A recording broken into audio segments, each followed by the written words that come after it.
Okay, basis 22, hour 2. Now, Solaris, we went through the first part of the program, really sort of covering some of the groundwork of what's a pretty complicated area, clearly very, very technical. Can we go through the various technologies? Oh, you got a pussycat. Is that a pussycat? Actually, it's my dog, and I Oh, apologize. wonderful. And it's having a wonderful time. That's Is, just fantastic. is it okay? Yeah, it's absolutely fine. That means the Okay, dog's happy. If the dog's happy, everything else is happy. Rolling over like that. That's good. okay. So, Hopefully, he won't be a brand. so what are the basic areas of technology, and Okay. how do they basically work? Okay. Well, the technology itself is based on satellites, as I discussed before.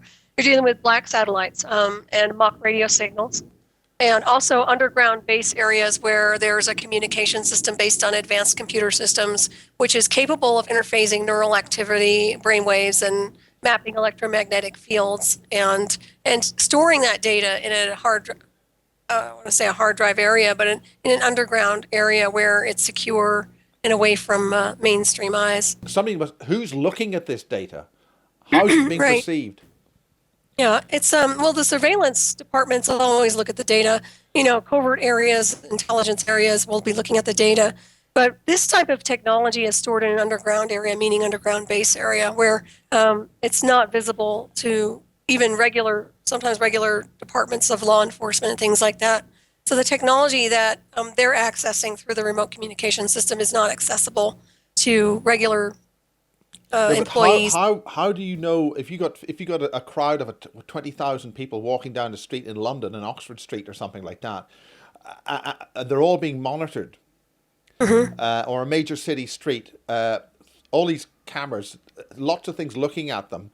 Who's spotting the one they want to track? Right. I would say it's more just measuring the electromagnetic field and the aura, measuring what they're emanating energetically. That's one thing. Also, these guys do assessments on people ahead of time, which means it's not just about the satellites. It's about knowing their identity, tracking them, watching them, and observing them through surveillance systems in covert areas to a point where they get familiarized with the person to figure out if they're a good candidate or not to be inducted. So it's more than just observing people through the camera. I've worked surveillance and I've looked at people through the camera, and it's not, you're looking for people who are committing crimes on one level, but on their level, which is a very covert black budget department, they're trying to recruit, they're finding recruits, and they're profiling people, and it goes way beyond just a camera. I had a chat with a British agent, a spy. Now he was recruited for his powers in a room full of about 100 people. They just knew it was him. He himself was then interrogated by some kind of non-human who was able to invade his mind and see everything inside his head in the space of 2 or 3 minutes. Is that Mm-hmm. how this stuff works? Absolutely. Yeah. It's kind of like judge and jury, too. They'll try to take you on a witch hunt. A lot of the times, they'll try to regress you back to childhood to see if they can come up with anything on a psychological level. And when they realize they can't break you down on that level, they'll come up with something else. But yeah, absolutely. They go through different layers of your personality to see what where your weaknesses are. But it's kind of like, yeah, it's like Judgment Day, basically. You have somebody there, saying, oh, you're this and this and this and this. And So yeah, it's the point about this is not very friendly. no, It not at all. seems Yeah. there's nobody that's good about this. I know. Sorry. Oh no, that's wonderful. Dog's wonderful. That's my voice The accent. point is, But yeah, who the hell are these creatures or people controlling, defending, or protecting? I mean, exactly. ultimately, the whole system seems to be one of complete destruction of all creative and positive things on the planet.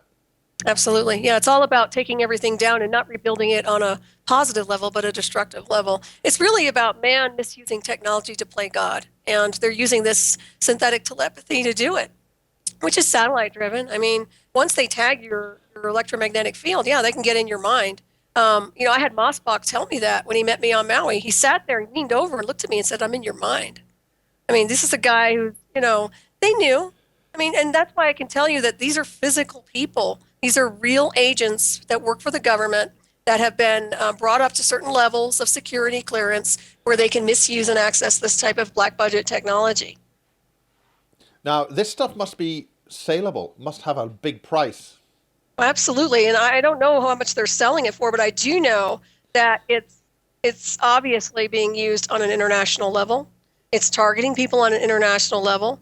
And eventually, I suspect it's going to go mainstream. But it's very concerning because of so many people getting pulled into this to be programmed. And people who are not prepared for such an assault on their own mind will probably have a very rough time.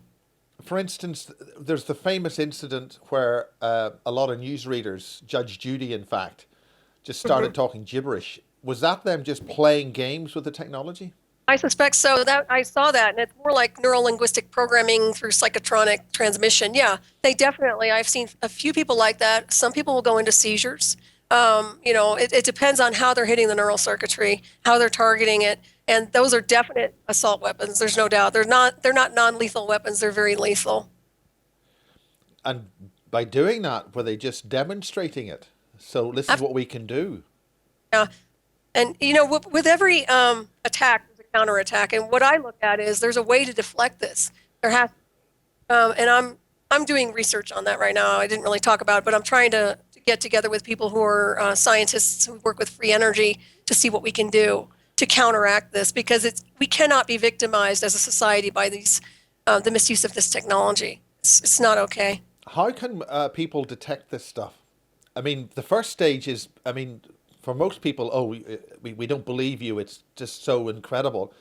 But the first stage must be to bring this to a generally acceptable level that it's happening. And then B, how do you actually find out? How do you detect that you've been tagged? I can't imagine anybody not recognizing being tagged because, first of all, you'll notice things aren't right energetically. Something will feel off. You'll feel like you're being watched and observed But without that's only going to work for people who've got a relatively higher state of awareness in the first place. But that. for the average ordinary person, how do The average. they figure out that they're being hit? Right. Well, they will hear things. They will start hearing more like a clairaudient synthetic telepathy-based dialogue. They'll hear chatter. They'll hear dialogue like people in the room, or they'll hear things that are kind of probing their minds. So that's one thing. If they feel like they're being drugged, or they feel extra like lulled, that's another thing that puts them in another space through frequencies and through transmission. So that's another area. But the main thing would be the voice communication, the dialogue and the manipulation. Sometimes they'll feel certain things energetically that are go beyond an energetic. It feels like a directed energy weapon. In other words, it feels like hot in certain areas of the body. All of a sudden, you get really, you feel like somebody's got a hot lamp on you, or even Yeah, well, this worse. is something which we were just talking about with some of the other Amash people, that they had. It's as if they were explaining that they had, as if they had hot things in the top of their head and certain parts of the back of the neck and parts of the head and things. Is that what you're talking about? Yeah, targeting certain neural centers, targeting parts of the body, parts of the brain. With certain directed energy weapons, yeah, Now, how do you and protect against that? Do you wear a tin hat? Do you go to John Lear and get one of John Lear's most famous tin hats, if it as works, appointed and yeah. verified by Bob Lazar, of course? Because any other tin hat obviously don't Yeah, work. yeah, yeah. But I mean, joking aside, you have these lunatics who've got the tin foil on their heads. Right. I have tried everything. When I was first tagged, I tried everything to block the communication system from a Faraday cage. I talked to NASA scientists who had a Faraday cage and let me try it out to see if it worked. Nothing. I've been in float tanks. I've done Mylar wrappings. You name it, nothing blocks the signal for me. I That's learned how to because adapt. basically it's a hyperspatial signal. It's not in real space. That's the Exactly. problem. So where you're putting the screen around your body, that's not where you really are. You're somewhere else in the first place. Yeah, you're very correct. And that's why like to call it a 0 point transmission because it goes so beyond the regular transmission frequencies that they're That's using. subspace. Yeah. So we're dealing with something that's very advanced. And, part of me thinks that that advanced signal, is our spiritual signal, like by Merkaba that was tagged. I know the frequency on that because I remember them being very amazed by it. And then they tagged it. So there's something to do with I think our wiring, I think you're right. I think it has to do with bloodlines on some level, that some of us are very different in our advanced DNA. So we become more candidate for that. Something comes to mind. It's called black goo. Have you heard right? anything about this black goo? Only from you, just a little tiny bit. Yeah. I mean, one of my colleagues who's done some research on this informed me that they've got something which can go inside your DNA, look at look at your DNA, and track it back to your akashic records, so that you have a full record of everything you've been in your past lives. It's like a nanotechnology. It sort of goes in there, finds everything, and then comes out. Or the British Telecom Soul Catcher technology. Have you heard of that? I have heard of Soul Yeah, Catcher. and they were talking about this basic principle where the device would scan your DNA, check you out hyperspatially, your whole auric field, all your signatures of your bioenergy field, then leave the body through a tier of black goo, which would then disappear. It seems that it's some kind of stuff which works in the hyperspace, in the part of Right. Maxwell's equations which have been Yeah. suppressed from the other mainstream. And the nanotechnology, I think you're right about. And also with the black goo, not to go derailing, but it is an extraterrestrial. When you talk about that, it reminds me it has to be extraterrestrial. There's no doubt. It's too advanced to be part of a byproduct of man's experimentation. So whatever they've gotten their hands on is definitely that's an extraterrestrial source. Um, I think I told you before when I first was inducted, when I would go for runs, I mean, it wasn't sinusitis. I would get clear discharge from my nose, from my sinus cavity all the time. And it was not sinusitis. It was Now, what all is the that? stuff I was that That's a word I just heard about today, sinusitis. What is that? well, I mean, sinuses would be sinus problems, discharge caused by, sensitivity to environment and things like that. This was not caused by that. This was something entirely different. And I mean, it was just like pour out liquid. And when I was first inducted, and that happened probably for a good 2 years, I would Is get that that. because they've got something they're attacking the pineal gland? They have implant, and it was measured by Steve Colburn when he came out and did an implant analysis. He's worked with Dr. Roger Lear, and he actually identified I have one up in my septum or my sinus cavity actually, and it's hard to measure, but it's up there really really high, really far. And I do know that it created a lot of vertigo originally when I was first Yes. tagged, Yes, that's big time. something which is happening at a place I used to be at Sky Television. People having vertigo, and it's the left ear seems to be the problem. Is Yeah, that well, right? the left is the receiver. I wouldn't be surprised. With me, I get the whole thing. It's like right and left, and I see little images of machine worlds when I get that. And I think I told you when I first got out to Colorado again, I started getting vertigo within the week, and they were hitting me. Obviously, it wasn't just I'm just acclimating to elevation. I was actually feeling the vertigo, and then I would lie down, and my in between the screen of my eyes, I would see little machines and things, and I was very clear that this was part of the technology itself recalibrating. What kind of machines? They're nano oriented for sure. That part I know. I have a sense that they're more nano extraterrestrial, I would like to say, because there's something really advanced Are we talking about. about little things which crawl around in legs? It's well, they're engineered, but they could reflect that. I mean, not bugs or parasites. It's like a little machine. That's the only way I can describe it. Which can move? Yeah, absolutely. They're smart bombs. They know how to move. Absolutely. They're very intelligent. Yeah. And where do they store that intelligence? Is it connected in virtual mind? Some virtual I mind? would, I can only suspect that it's in the underground bases areas, but it does transfer, and I know they can transfer it through a zero-point transmission, just like they can do teleportation or anything. If you're trying to teleport something through vibration, speed, frequency, you can do that. So it doesn't matter what it is. I mean, it can be transmitted. I mean, I've done distant healing work on people before I was tagged, and I'm well aware of how energy gets transmitted. So this is something beyond that, but definitely same type of transmission type things. I was very intrigued when I caught a certain conspiracy journalist operating a small silver pen type device, which he was engrossed in using that. But within 2 or 3 seconds, he disappeared, and he used it to basically get across the Boulder River. No, it's not the Boulder River; it's a Colorado River at Boulder. Wow. And the next day, he'd obviously realized he's been caught, And the next day, he simply just looked at me and just said, poof, just like a genie, you know. Phew.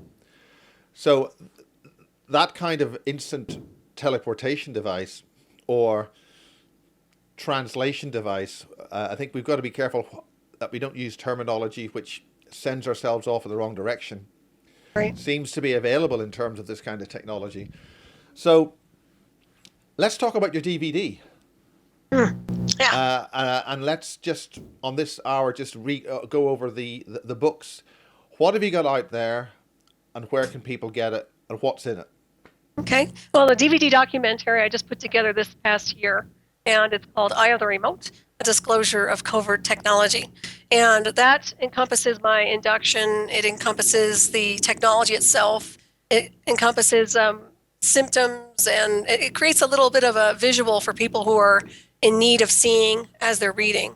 So the documentary also covers an implant analysis scan done by Dr.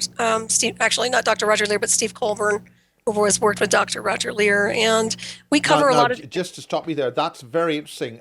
We've had here, we had a colleague here used to run a very good website and provide these wonderful technologies. If I could get one here, I'll just get it, you know, the orgone disruptor thing. Oh, yeah, okay. I know that. Because we've just had a few people here who are what we call targeted individuals. Now, what I'm talking about, this is a pretty beefy device. It's got a pulse crystal inside there. There's quite a few other bits in there, and that says they don't like this when you operate it. What we're looking for are these the scanning meters, which can scan and detect these things. Now, you had that in your DVD. Correct. But where do people get it, and what are the frequencies they're looking for? Well, that'd be something you would have to ask Steve Colburn. As far as the frequencies goes, he actually found a lot with a stud finder, believe it or not, which was very interesting. A and lot you can of get what? those a stud finder, and you can actually get these at the hardware store. But they're a real easy devices, simple devices to use to detect things that are basically not bones and things, but something beyond it all within your electromagnetic field or in your body. And he does have an ultraviolet. He used some kind of an ultraviolet scanning device, and I can't tell you what frequency he was using on that. Now, I think just before we go any further, could you just open the window? The sun's... okay, how do you get rid of the... okay, it's the type of technology, and how do you get rid of it? For instance, and how you detect it. Those kind of detectors which you had in the DVD, are there other people that people could go to or to talk about that or to find out for themselves? Because I saw on YouTube where they did a scan in America, in Europe, and in Australia, and the number of people with implants which are radiating signals is absolutely staggering. Yep. What can we do about this? And for instance, Matthew told on one of my earlier basis things, he was using magnets, the very strong magnets which you'd put over an implant once you find out where it is. And that would knock them out. Is there anything like that people could do? I would say, depending on what type of implant they have, if it's something that's RFID chip oriented, perhaps that would be a good way to try to disrupt it. I can only go by my own personal experience, and I have not been able to disable any of my implants because they're signals and they're more like anomaly signatures. And, they go way beyond a regular implantation. But you're right, there have been huge amounts of people, and they can actually just Google information on implant scanners, or there are different devices they can actually buy just to kind of track and see if they even have an implant.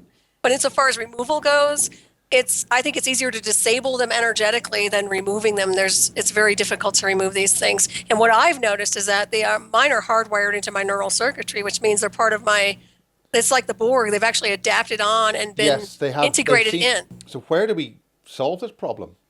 Well, that's what I've been working on for the past year and a half right now. After it's nice to have confirmation that they're there because I knew they were. But what I'm trying to do right now is work with a 0-point transmission frequency to I don't want to say disable, but redirect the energy so that I'm not being victimized by anything anymore. And once I come up with that, I'd be sure to share it with you, and I hope other people will work on it. And I'm certainly open to anybody who wants to collaborate with me and start working. I mean, I'll be the guinea pig for that. So let's just throw that out there. But I know there's some good scientists out there who are interested in trying to redirect this misuse of technology. How So do we raise this to a public level? I mean, do you think the politicians would ever? I mean, at good least in luck. your country, you've had, I think President Clinton actually did stood and he apologized about the monarch stuff.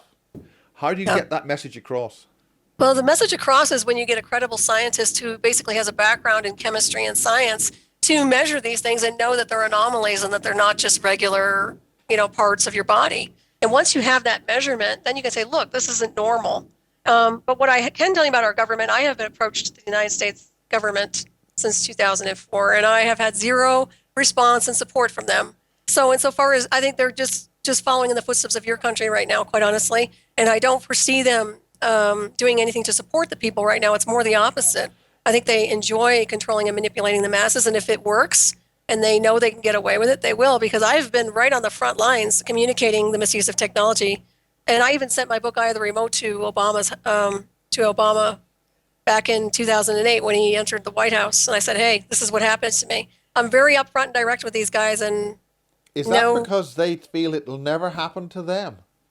I believe that they're programmed. I don't know if they necessarily have the implantation that I have. So you're obviously not aware of a similar kind of organization in your country? Well, they may not go by that name, but there is definitely a similar organization that's in charge and does exactly what you're talking about. There's no doubt about that.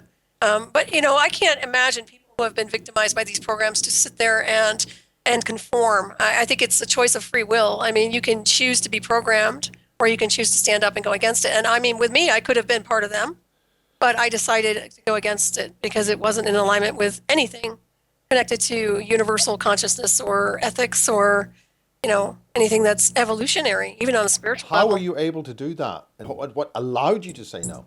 I think it was my spiritual design and my will alone, sheer will, just saying no. I mean, just being adamant, getting beyond angry about it, just getting ticked enough to just stop it, and standing up. And also, the more I stood up, the more empowered I felt. So that was another part of it as well.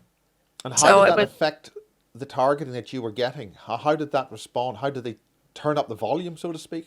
Oh, they did. Originally, when I first started writing Eye of the Remote back in But you were 2008, you were able to write that to start I with. was I was actually having a horrible struggle trying to write that book because every time I would write it, they would try to redirect a sentence and they would try to alter the sentence as I was communicating what I knew I had to say and what was truth based. Now, So that's what I. sorry, were you able to do something simple like pull a network cable out, or write your stuff on a computer that isn't plugged into the network, or it's on its Oh, own? no, I didn't do that because it doesn't matter. I mean, because I'm embedded with the communication system. So if I have a computer or no computer or a typewriter, they still have access, and they still were trying to assault and redirect my conversation or redirect what I was communicating when I was writing. But I fought that and I got through it. And it wasn't until about maybe 2010 that things started really shifting to me being more and more empowered and independent. And how did that? What was the tipping point? I'm not sure exactly. I think it was either they backed off after the court hearing, which was in 2006, but something happened. I think I was getting more and more recognition by people who wanted to hear what had happened to me. And I started doing more and more radio shows, and I started functioning instead of avoiding things. I started getting interactive with things, and that actually put me in a space of Oh, of wonderful, wonderful. I put Hello, me in. doggy. I know, sorry. Lovely doggy. Good.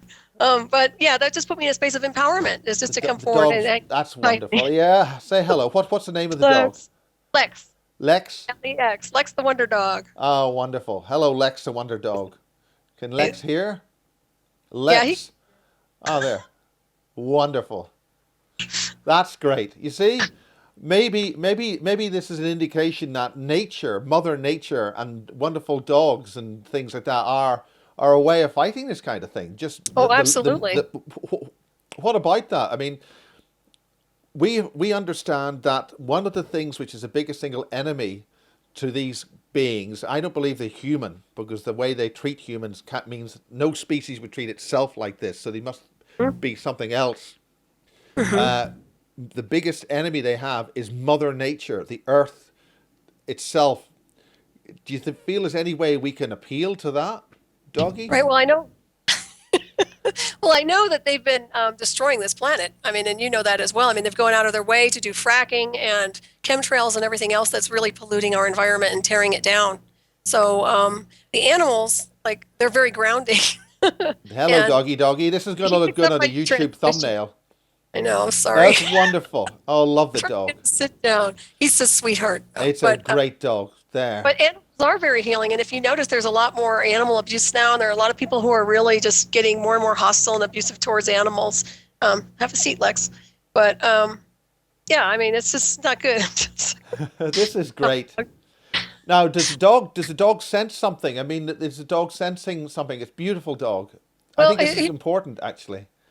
I think he actually picks up on your energy because he knows I'm in conversation with somebody. He's probably not really figuring it out. But yeah, I know he's good.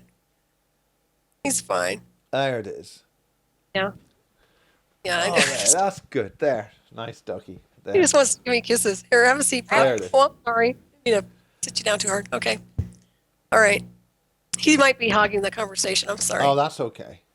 So, Nope. So, have a seat. Okay. great. So, Mother Nature, nature itself, can help us. Do you think?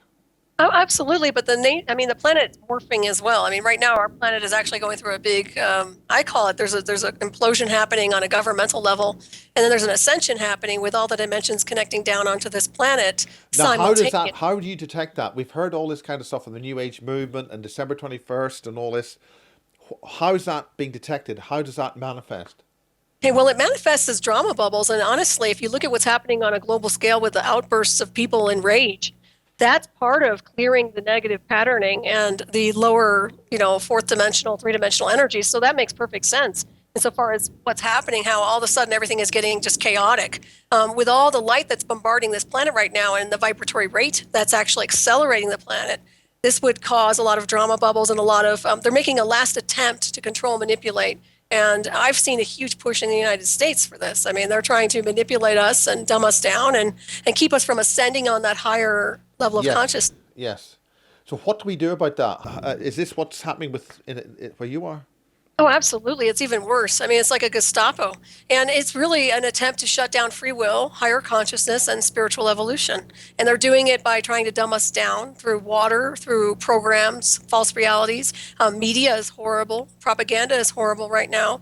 So the children I feel terrible for because they're being forced into having vaccinations that they don't need, which is also dumbing them down on many levels. But I believe we're dealing with something that is an unstoppable beast on some levels unless we all stand up and say no and walk away from it. And Okay, it's so going to how do we do that? I mean, we're doing this video. What would you do? Would you say to people who are watching? How do they empower themselves?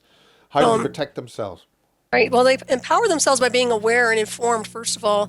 They also empower themselves by saying no to certain things with the system. They have to stand up and fight the system. And it doesn't mean you stand up in a battlefield, but it does mean that you have to execute your free will and your sovereign rights as a universal being, not to be controlled and manipulated by these people anymore. And it's critical right now in the United States because we're at a turning point where if the people don't stand up and everybody stands up and says no, this whole society is going to collide. I mean, it's just going down very, very quickly. And I don't think people realize how bad America is right now, but it's getting really bad.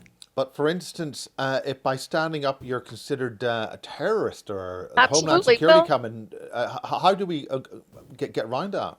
Well, you have two options. You can cower and hide and, put your head in the sand and ignore the scenario and be part of their program.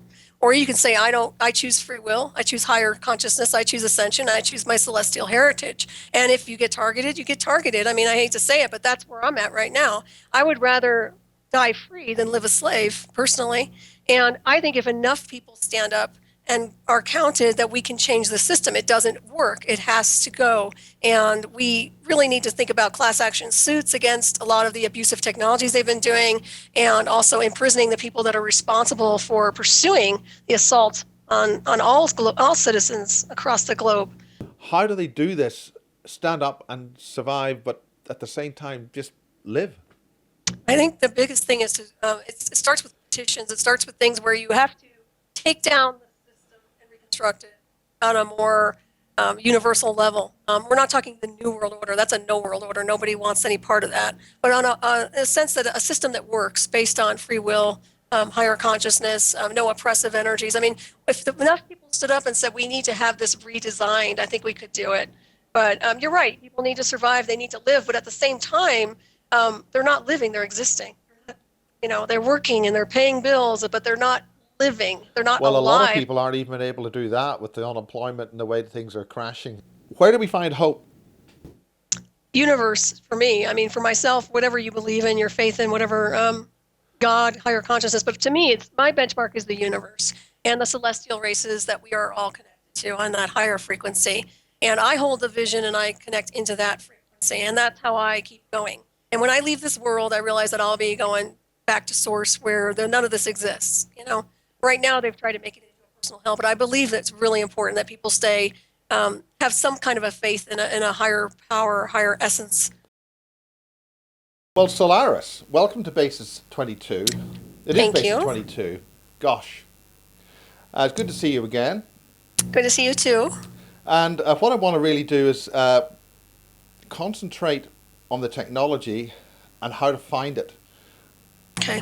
So, because what's happened is there's a television company in this country who are wanting to do a program on the abductees and contactees, and this is really emerging very quickly, and I don't want to engage in what's happening here, but the important thing is there's a particular kind of meter which was used, I think, in your DVD, and I think that's been banned in the United States because it can pick up synthetic telepathy implants. Now, it's available on websites, but when you want to buy it, you just can't get it. And this has been going for about $100, maybe $200. Do you know where to get any of this kind of instrumentation? I can tell you that Steve Colburn is the one who did my implant analysis scan, and he has access to the equipment. I don't. He could certainly redirect people if they want to contact him. And how would they do that? How would people contact him? He's worked with Dr. Roger Lear, so you can contact him on Facebook. And just contact Stephen Colburn, and you'll find his name. ANS Research, Alien Technology and Research. Colburn is spelled how? Colbern. Okay. Not with a U and no E on the end of it, in other words. Correct. Just an N at the end. Yeah. Okay. Now, I see that we've got a very loving companion with us today, as we had Mr. the last Lex. time. And that's absolutely fantastic. So we're in good hands. My pup, Mr. Lex is here. He's the mascot. So, great. Yeah. So let's get down to business, really. Okay, that's a very serious move against people who wanted to find these implants. Yeah.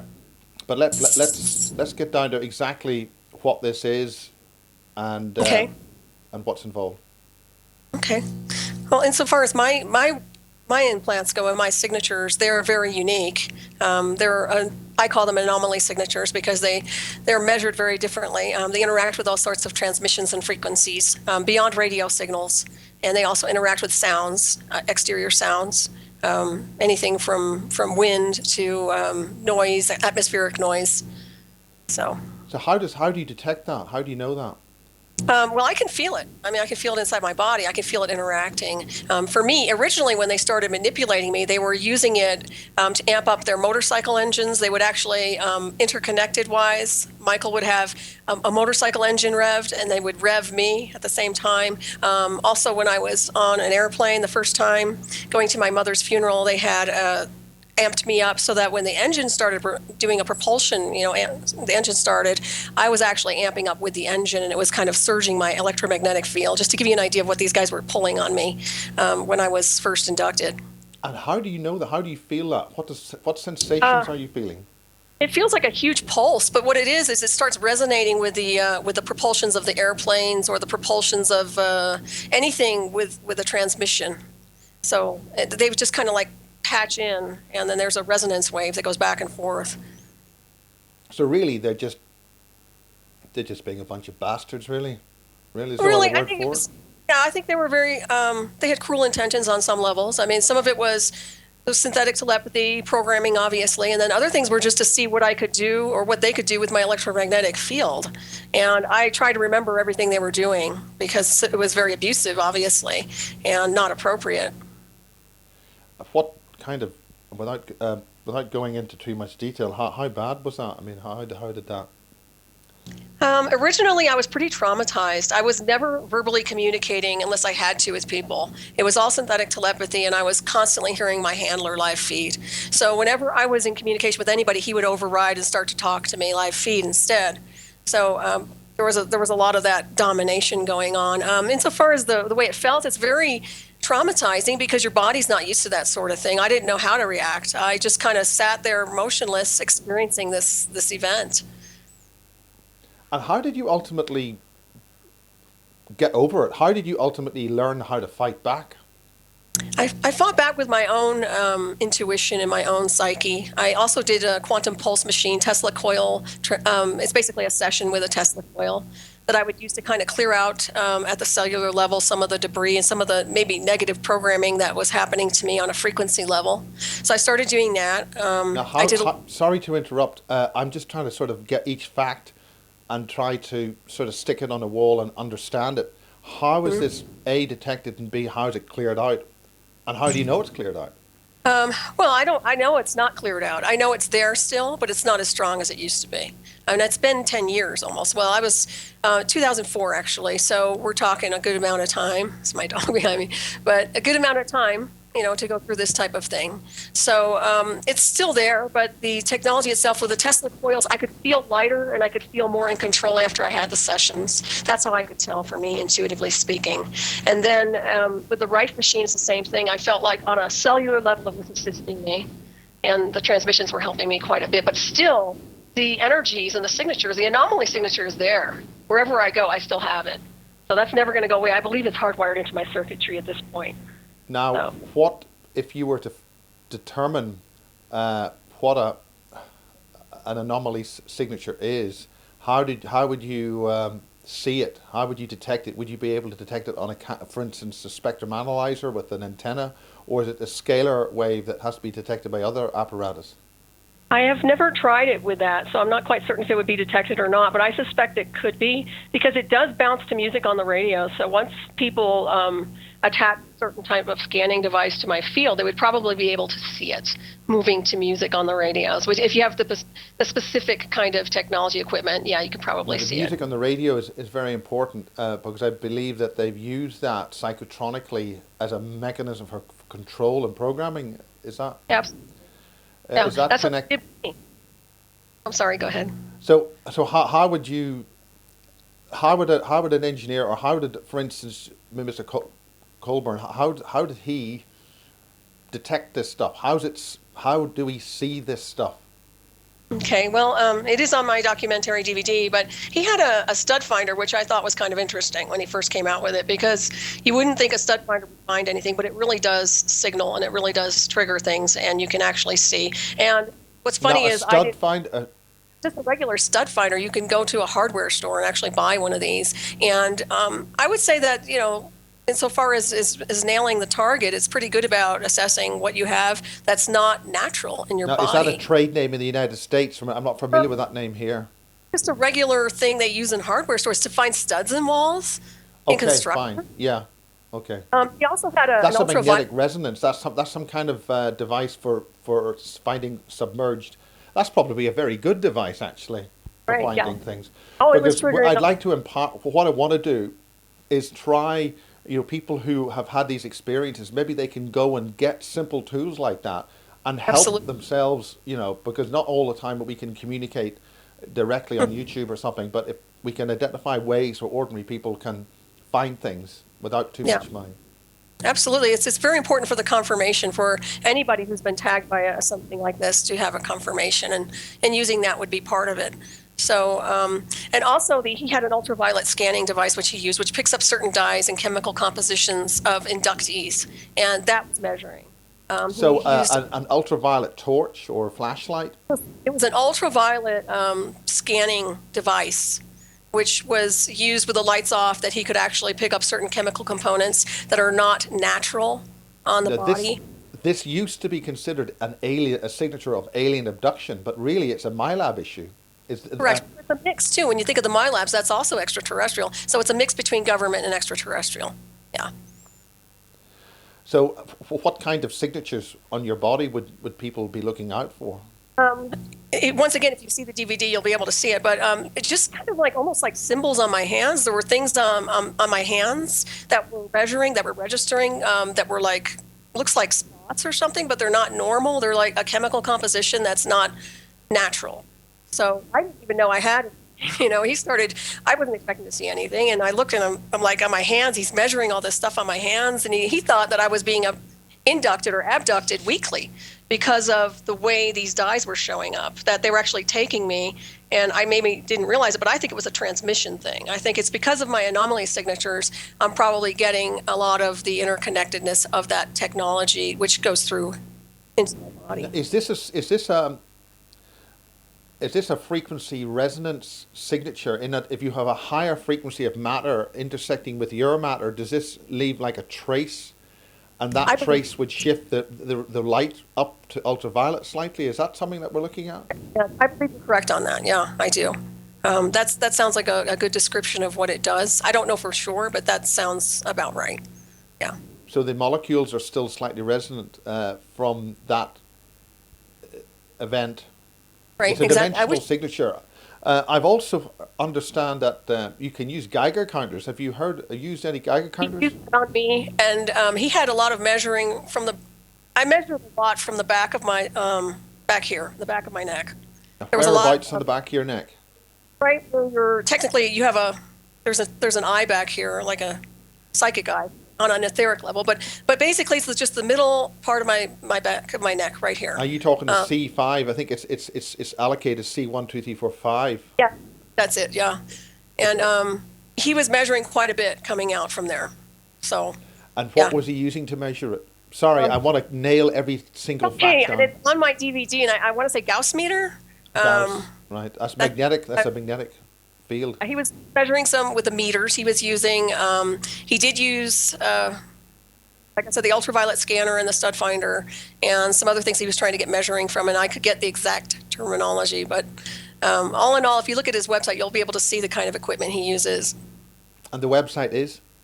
Well, it's ANS Research, Alien Technology Research, and you'll be able to find him through Alien. And I would recommend anybody to absolutely, once you if you see this stuff, buy it, because I think material and tools which can be available for the public easily, once they find that you know that you can use them to detect things, they're just going off the market. For instance, the same kind of meter, which I think the Zap meter, Zap finder, that was available, I think, a couple of $100, maybe £200 or £300. And we have some of the people in the Amash project have been using that literally to find people. I mean, we have one of our cases who is absolutely festooned with implants. I mean, they're really, really having a seriously hard time, and also it's affecting local plant life.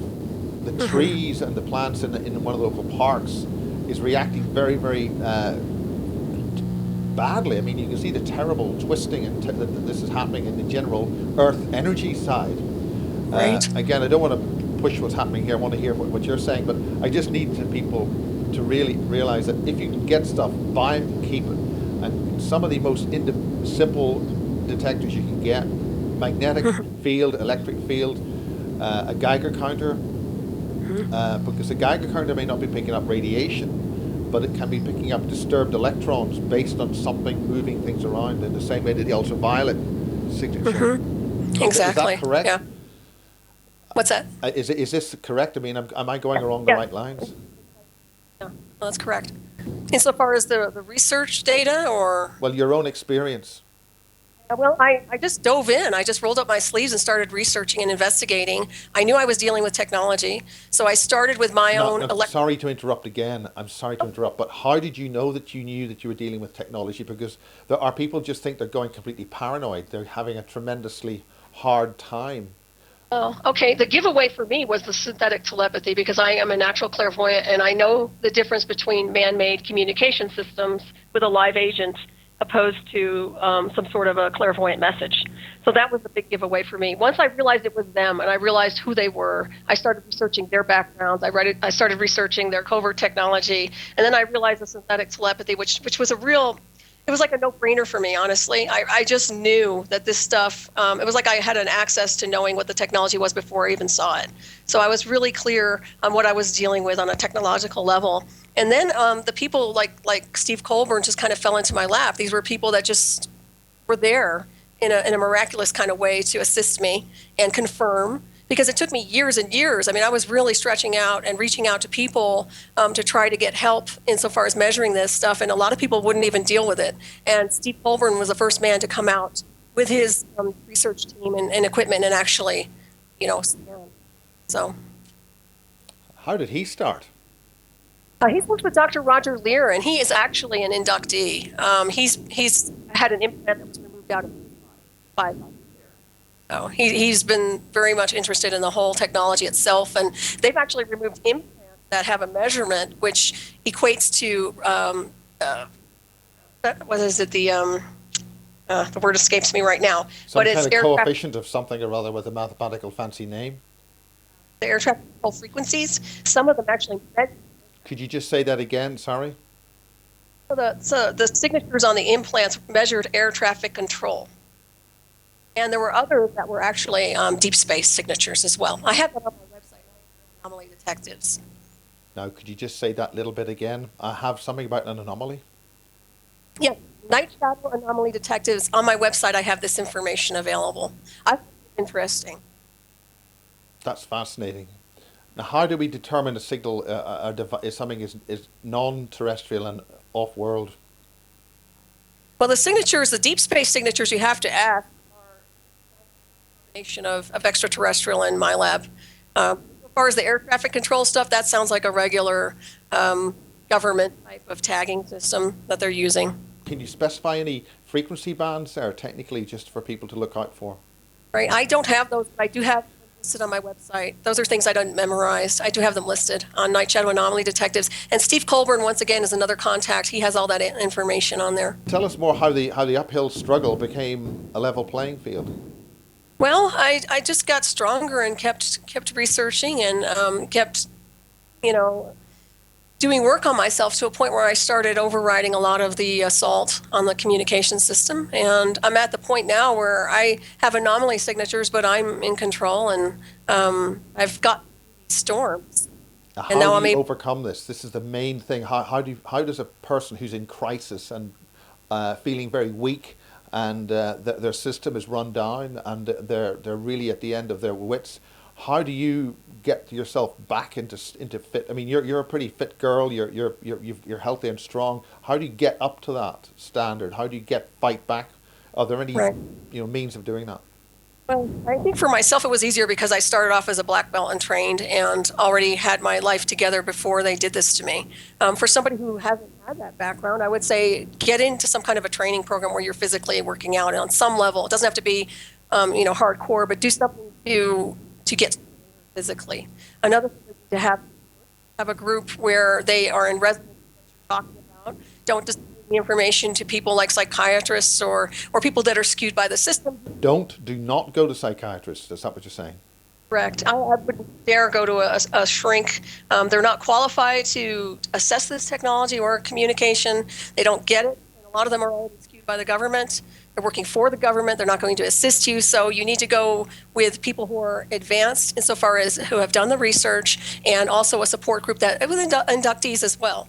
And there are people that are actually going to hop on board who are here to assist in healing and also deprogramming these people. And it's a long journey. I'm not saying it's going to happen overnight, but at least we're aware, we're understanding its technology, so we're getting stronger just by knowing that.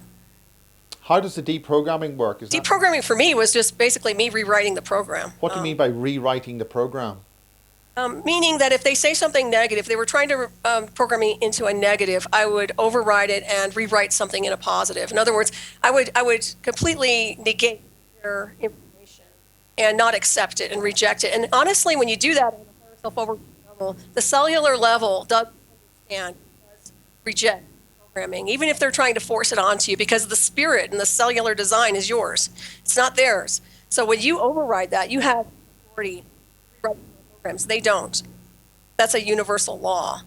So I realized that when I started, rewriting these things. And I'm not saying that they didn't still attack, but it doesn't have power. People can function without that. They don't need the negative. Now, how do you? What I'm going to do is I might just do this every so often. I'm just going to drop out and redial and see if it's going to help. Okay, just a second. You better? This is fascinating work. I think it's absolutely brilliant that you're doing this. Thank you. Yeah, had no choice. It's one of those things I didn't sign up for. It just happened. So I think if we just go over again the mechanisms of getting around this and rewriting the program. Now, how on earth does the average person rewrite the program? Well, they pay attention to what's being communicated to them. If they're getting the dialogue, then they negate it by reaffirming their own information. In other words, whatever they try to program them into, they cancel it out and negate it completely. Now, what's it?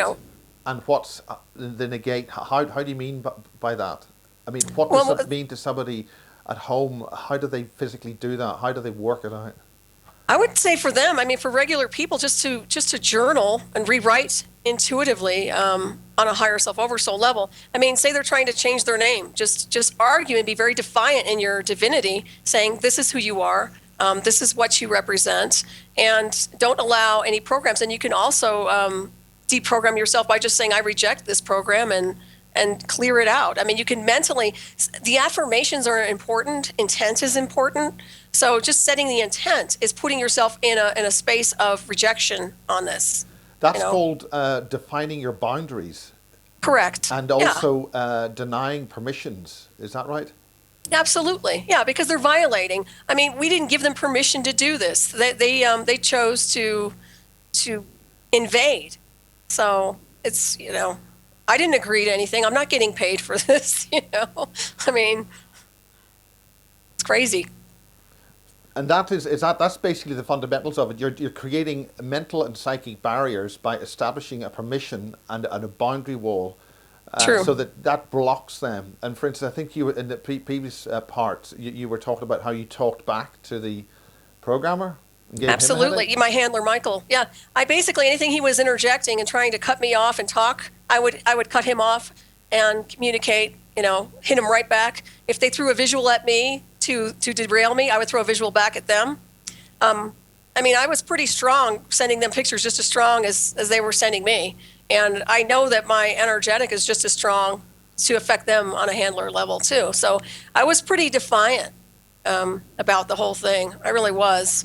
I think that's very important because there was a very skilled a case that I ran into way back in the 90s was a very talented and very brilliant Belfast man who was a remote viewer, and he'd seen certain information, and another being, I wouldn't say an alien, but a different being, started to interrogate into his mind after he was flown into a particular interrogation center, which we believe may have been in Germany. Wow. But after about 2 minutes of interrogation through his mind, he used a very strong emotive term, which we say in Belfast quite often probably, and that worked. Very good. He just really told this thing to feck away off. Big time. But that emotion and in other words, it was a singular emotive expression in a very short pulse. And that really, that broke this thing, whatever it was, it completely just couldn't handle it. And his power, by establishing his power and his own boundaries, by informing the person to go forth and multiply in its own way, that worked. The interrogation immediately stopped, and he was able to be taken back, and that was the end of it.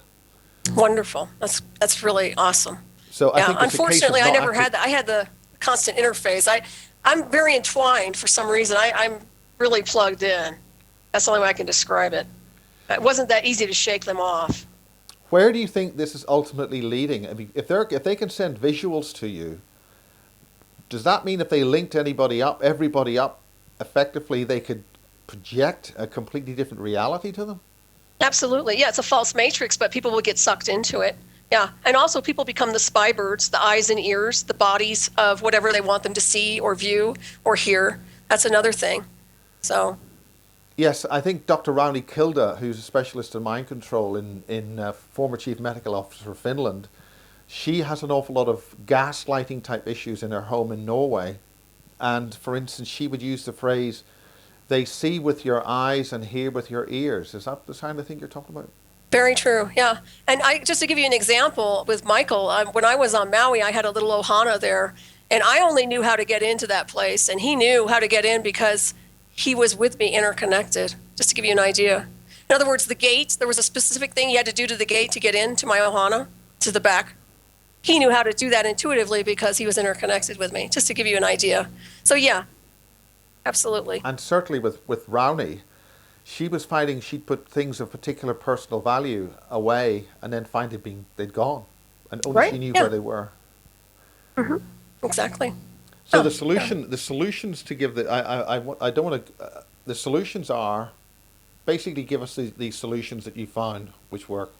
the solutions, which I'm still working and I'm progressing on them, but for me, it's been staying strong physically, mentally, and spiritually, and rewriting anything negative into a positive, setting your own boundaries like we talked about, what is appropriate for a person and what is not, what is acceptable and what is not. And if it's not coming from spirit, higher self, oversoul, superconscious, or the celestial beings we work with, which are usually light consciousness oriented, I don't accept it. So those are my boundaries, and that's what I would suggest other people do. Another thing is don't subscribe to drugs of any kind for depression or to try to deal with this because it will not help. It's a placebo. And it's like psychiatric stuff, anything with a shrink, forget it.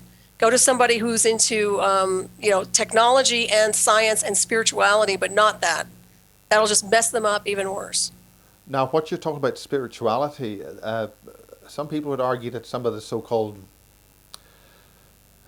mainstream religions are actually mind viruses. They're actually there to cause problems. Well, what do you say about that? For me, spirituality is more just eclectic spirituality, not a programmed form of spirituality, but just people who are pure of heart, who are in tune with the universe, and who can assist any target on a higher level without trying to write a program with their personal spin on it. And that is hard to find, I agree, but there are people out there. In terms of the program, where do people go? And so far as where people go, it's difficult to say because it's been so mistreated by our governments that it's really everybody's just kind of doing their own research independently right now with no support of the government. We get nothing but denial from the government right now. And I don't think they'll ever come forward because they want to call it classified. But at the same time, once you start inducting citizens, it becomes declassified. So it's just a maelstrom. Unfortunately, we can't rely on the government to help us. We have to do this on our own. And Is the government actually the cause? Or do they Pardon me? know? Is the government the cause, or is it private industry which is abusing well, technology? it's the cabals, but the government's definitely involved. I mean, I know because of how much I went out of my way to contact every area in government for assistance and how it just went, completely nulled out. Nobody cared. And a lot of it is they know what's going on and don't want to get involved in it. So Or is it because they just don't, they think it's just wacko? Because it couldn't no, possibly they know be what's true. going on. They know what's going on. The NSA knows what's going on for sure. FBI, some of their staff members would understand it and other staff members wouldn't. Depends on the rank. And when we go to like CIA, of course, we've talked about this before. They're notorious for mind control, brainwashing people, disinformation. I watch them all the time lie, So anybody who's connected to higher ups in those levels or on those levels is definitely going to lie and exaggerate and then try to make the person coming forward out to be insane or dysfunctional on some level. So, Well, certainly in the UK, we've had a bit of a breakthrough where one of our abductees has had her doctor acknowledge that her experiences are real. very good. And she was then visited by two further doctors, fairly senior doctors, who were going to advise on some kind of therapy because she's basically having a hard time. I don't go into the details, but that's three doctors in the month of January 2013 acknowledging that her exceptional experiences are actually real and not a figment of her imagination or false, delusional in any way. Very good. That's good news. I'd like to see more of that. So, what about other people in the States? Do you have any circle of friends, colleagues, research things that you'd like to talk about? Insofar as researchers go, or just Well, anything in that regard. It's synthetic synthetic telepathy, as yeah, I'm such. kind of a lone wolf. I have a few contacts in science, and those are the people I connect with who are analytical and more scientific, so I can basically validate my experiences. But insofar as other people go, once in a while I'll get inductees contact me, but I'm kind of aloof, and I'm a lone wolf when it comes down to it. Yeah. What kind of scientists?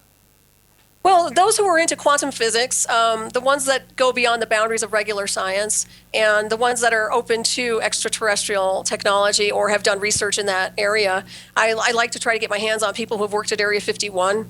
It's really hard to do, and they won't open up. I've had encounters with a few, and they're real quiet about it. But at the same time, when they hear me talk, they kind of smile, like in agreement, but they won't say anything. So, what ratio of this is extraterrestrial or just secret science? I believe a lot of it is extraterrestrial, and coming from our own DNA, I would say a lot of it is extraterrestrial as a benchmark. And then they use their man-made mock communication system, which is mock radio signals and a lot of other things, to piggyback onto that natural wave. So we're dealing with a mix. But I would say, I believe intuitively that the reason they go after us and induct us is because we are a celestial type species with unique DNA. They're interested in what we can do as psychics, as multidimensional beings. And that's one of the reasons that they do what they do with experimentation. And what kind of experiments? Well, the experiments are the inductees, usually the MyLab type of things, where they're testing the psychic abilities, they'll test the physical abilities, they'll test memory, they'll test just anything that the body and the mind is connected to. They'll try to dive into the past on a person. They'll try to go back on timelines to see what they know. Or they'll try to program. I think they're trying to see where they can go or where they can fit in people's psyches. For me, they couldn't get much data from a past on me. I mean, I'm such a multidimensional being that I don't store a lot of memories, which is a natural thing for me. But with them, they tried to recreate things. I noticed they were creating scenarios and things that were not valid, and I would just look at them like, "You guys are crazy. That's not true." Now, So what do that's you just mean to by give you an going idea. back on a timeline? Are you just simply somehow, exactly what do you mean by that? I mean, like for example, they try to put you back in a child. They want you sometimes when they're trying to program you, they want to revert you to a childhood or being a little girl, little boy, to be more vulnerable and more programmable. But it didn't work. But sometimes they'll come up with scenarios like that, or they'll come up with a visual where you're a child and this is happening to you, but it's not. So screen memories, false memories, things like that, they'll try to create. And if you're not aware of your own path and your own experiences, you might think that that's a real experience, and it's not. And I think that's a lot of the thing with my lab is that some people see memories that are really not memories. It's like Blade Runner. They're just programs.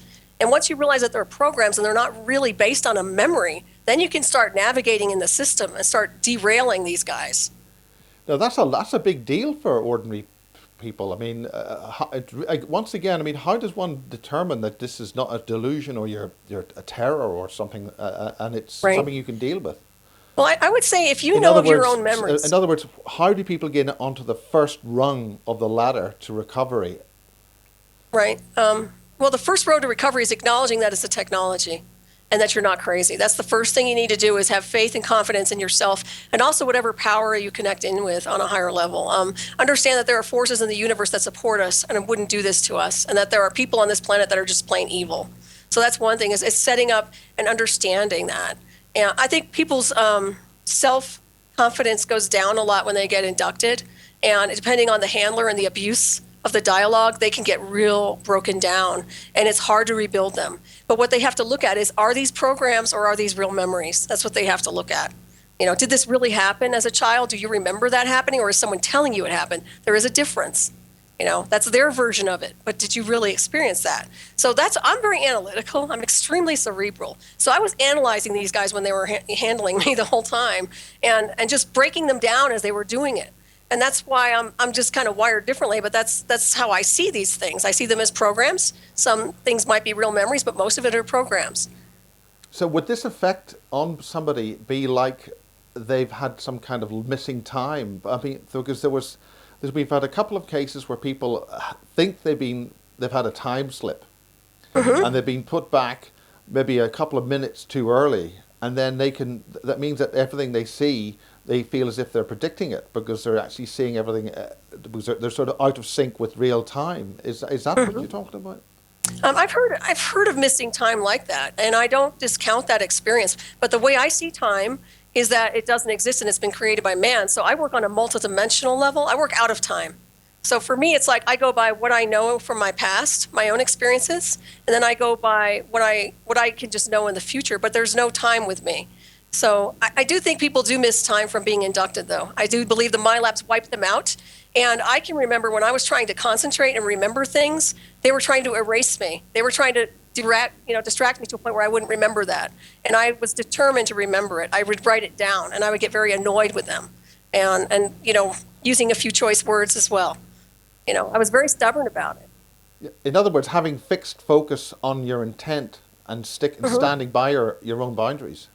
Correct. Yeah, I felt like if I was going to let go, if I had let go when they were first inducting me back in 2004, 5, and 6, I felt like I was going to black out and die and would not wake up. That's how I felt with these guys inundating me, the way they were. I felt like I had to stay really grounded. I had to stay really aware. I couldn't expand, like meditate or anything, because if I were to go any place, they would take me down and I would be completely nulled out. And that's my personal experience with it. I mean, that's why I was really focused and staying grounded and anchored. No, it's a vegetarian thing. I mean, does it help if you eat meat, don't eat meat, different foods, or does it just down to the individual person? I think it's down to the individual. For myself, I don't like eating animals. I mean, cows, and I'm just not into that. So, but I don't, whatever people feel guided to eat. I know there are some people that crave the enzymes. So depending on what they need for their diet, but I know intuitively that for light body and higher consciousness, the more refined the diet is with less meat, the better off your vibration is. So wonderful. Yeah. So just let's get a summary of what you've got. You've got the DVD and the books. Well, the DVD documentary I just produced this past year, it's called Eye of the Remote, A Disclosure of Covert Technology.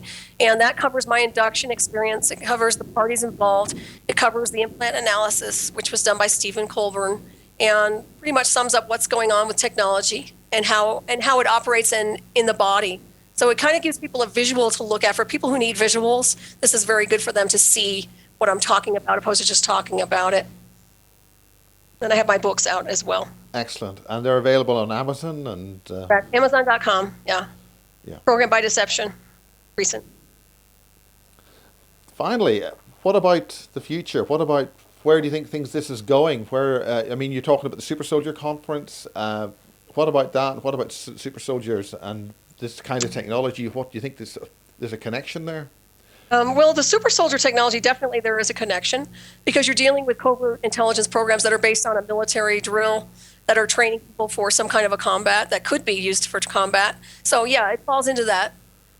Insofar as the Super Soldier Summit goes, yeah, I'll be a speaker there, and I'll be talking about solutions. I'm not going to be talking about a lot of the dark side of what happened to me, but more about trying to figure out what we can do to rectify all of this and redirect it so that it's not victimizing us and discrediting us and putting people in institutions that don't belong there. I mean, this is ridiculous. And so that's important to me, well, to get that it's not only ridiculous, but it's actually planned. From what we can see here in the UK, they specifically are doing that to get certain people out of circulation and away, right, and locked away forever. It's like the French locked in the Bastille. That's horrible. Yeah, they're doing that in the United States now too, as a matter of fact. So I'm grateful for you to for allowing me to be on here, because I don't know how much more they'll let me do this, to be honest. And well, so we just do what we can. I think I've done about 5 bases in about the last 6 weeks. I've never done so many in all my life. One of the things I'm interested in is, what do we need super soldiers for? There must be something that they're fighting against, which maybe is somewhere else. Well, if it's for an interdimensional galactic war, I don't believe that's the case, because I don't believe the extraterrestrials are like that. I believe it's mankind that is offended by extraterrestrials, and that he is afraid of that race that is our ancestry, and that he's trying to create a hybrid race to fight that.